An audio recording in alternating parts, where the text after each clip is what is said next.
Hello there guys, welcome back to Titan Quest Let's Play.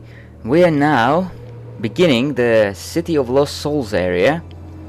So this is where we stopped last time. If you remember, we just finished the Stygian Swamp. So now we're gonna be in a more, how to say, urban section of the underworld, if that makes any sense. So we're gonna be sort of in these kind of stony hallways. A lot of them actually look alike, although there will be some outside areas you'll see in a bit, and for the most part we'll be facing very similar, like the same kind of monsters we faced before. So the Keris, the Impusei, the Troglodytes, and the Formicids. And as you can see, the exploration sometimes can be very annoying because you don't know which way to go. There was a part that I missed earlier as I was checking here, and then I'll have to backtrack. Never mind. Yeah, so since this first half of the video pretty much just been me fighting monsters, there isn't anything substantial to talk about. So there's a suggestion that I got what to talk about from a friend, and he suggested for me to talk about the multiplayer related stuff, like what sort of classes are good for a multiplayer. And it is true, when you're playing with someone, it is, it's always a bit of a dilemma deciding what sort of classes you should go so that, they complement each other well. And if you're not too familiar with the game's skills, see here I had to sort of fast forward, go back and check, but yeah. But yeah, if you're not familiar with the game's skills, it might be a bit hard to decide. But generally it's nice to have, well, you have sort of roles. You could have like one is a tank, whilst another one is a supporting class. But also, it's nice to think about the sort of damage, whether you complement each other's damage. Like for example, hunting and rogue, a very good mastery is to have, even on the same character, because they both have bonuses to piercing damage. So if say you're playing as a character who's got hunting and rogue, like a brigand class, then you've got two masteries which help with the piercing damage. But you could also do this on two different characters. You could have one character using hunting and something else, another character using rogue and something else, and that way you can have the the different auras, because some auras they spread into the allies. So you can have as many auras as you can. Like you have like battle awareness in defense, for example. That's an aura that spreads to the allies, or earth enchantment in the earth mastery, or heart of oak in nature. All these auras they spread to the allies. So if you have these kind of auras on both characters, then they're both sort of helping each other out. They're both improving each other's damage output. So yeah, it's always worth thinking about, how can you make not only yourself stronger, but also your ally, the person you're playing with co-op with.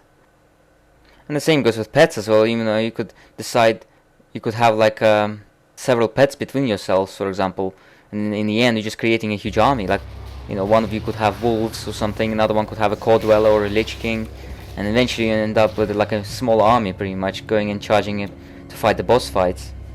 And yeah, in regard to the multiplayer, I know a lot of people actually have been asking me whether I could play multiplayer with them and stuff like that. Oh, got some Formicid captains here again. There's quite a lot of enemies in this area actually. They can actually, really swarm you if you're not careful. You'll see like on the floor above, there'll be quite a lot. But yeah, I get a lot of people asking me usually if I could play multiplayer. The thing is, I don't really play Titan Quest multiplayer. I mean, I played very little with ages ago, but I don't usually play it.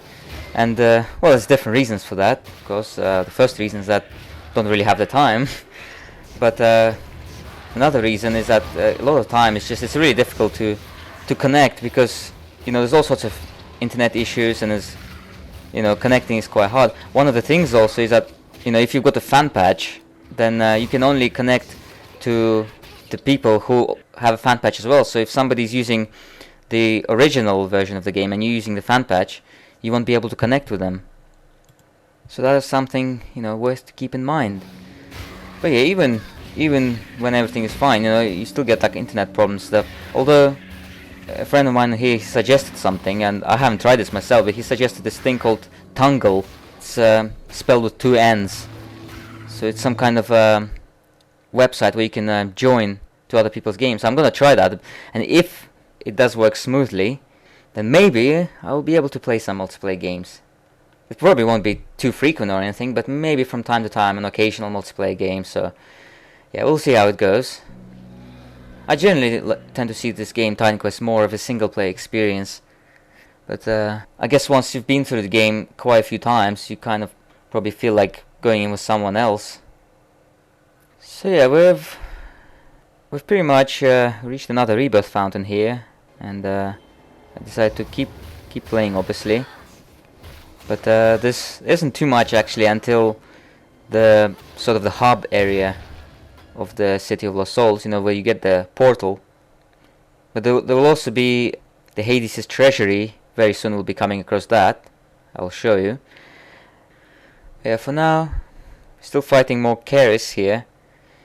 I think I probably talked about Keris before. I remember it was one of the episodes in Act 1 when I was discussing the different death deities in Greek mythology. But yeah, Keris were the sort of the evil versions. You know, you had like the death deities that they had was Thanatos was a death deity, but he was sort of like he would bring death upon people in like a peaceful way, kind of. Whilst Keris, they were like, you know, the evil ones. They like sort of mean, torturous death on a person. So yeah, they were sort of seen as like the wicked spirits. Alright, so come to this junction again. There's skeletons once again here. I don't understand this thing with skeletons in the underworld. Why are there skeletons in the underworld? Who's burying them here? Unless, of course, if these skeletons are, you know, just maybe demons that look like skeletons. Who knows? Hades has a lot of tricks up his sleeve. Right, so what is up with the Shrine of Thorns again? These Shrines of Thorns always appear in the areas with the undead, you know, where you can't really gain any benefit from them because the undead, they're resistant to bleeding. Right, so that was where you have to go, so I'm gonna... And here's a new type of enemy, the Bone Scourge. Looks like some kind of... like a giant skeleton dog. But don't worry, they're not actually... you know, they're not as hard as they look. They're definitely not as hard as those skeleton dogs in Dark Souls. Gosh, those things, they will give you nightmares. But yeah, the ones in this game are not as bad. Although there is one you get to face later as a mini-boss for a side quest. But even that is not too bad. Unlike the things in Dark Souls, which like jump out of you out of the dark and just give you like a combo attack and kill you. Alright, so this is a dead end. So yes, this is the way we go here. Might as well tag this Shrine of Thorns. I mean, not gonna come back here again, am I? So yeah, best to use it on these troglodytes. Just fast forward. Alright, and let's come outside. And if you look on the mini-map, if you look, there's like this rebirth fountain there, and you can see the bridge just above us. That's where we've been actually just a second ago. We've crossed that bridge and entered that, you know, the cave, and we've come out on the floor we've come out on the floor down below. And then the portal area is actually very close, nearby. Alright, so take care of these guys. Persephone's Tears. We're finding quite a lot of Persephone's Tears lately. I mean, I've completed one already, and there's another one there. Gonna combine now. That's like 5 pieces I've found, and there's Persephone is shedding awful lot of tears. Hades is probably being really mean to his wife. Hades, you should stop that, mate. You should stop making your wife cry. Alright, and here we've got a little bit of a junction. Once we've killed these Impusae, you'll see there's a cave entrance to our left. Just take care. There's just enemies around every corner. It's a bit annoying. Alright, and the battle marker. Very convenient place. Right, so let's tag that actually, and let's clear out the enemies from this area first before we go into the cave. So just make use of this battle marker, which makes us super powerful. And there's quite a lot of formicids in this little section here, so be careful.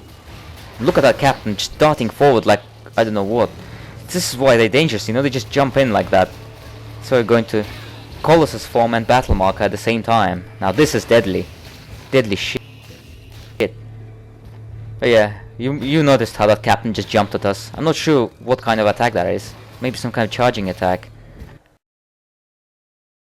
Right. So still got battle marker, so take care of the guys around here. Just really deadly.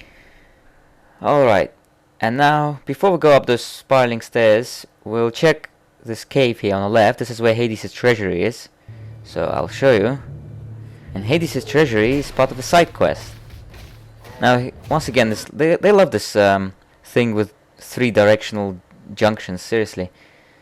Alright, so in here, I'll just quickly really fast forward through all these areas because there really is nothing that specific here.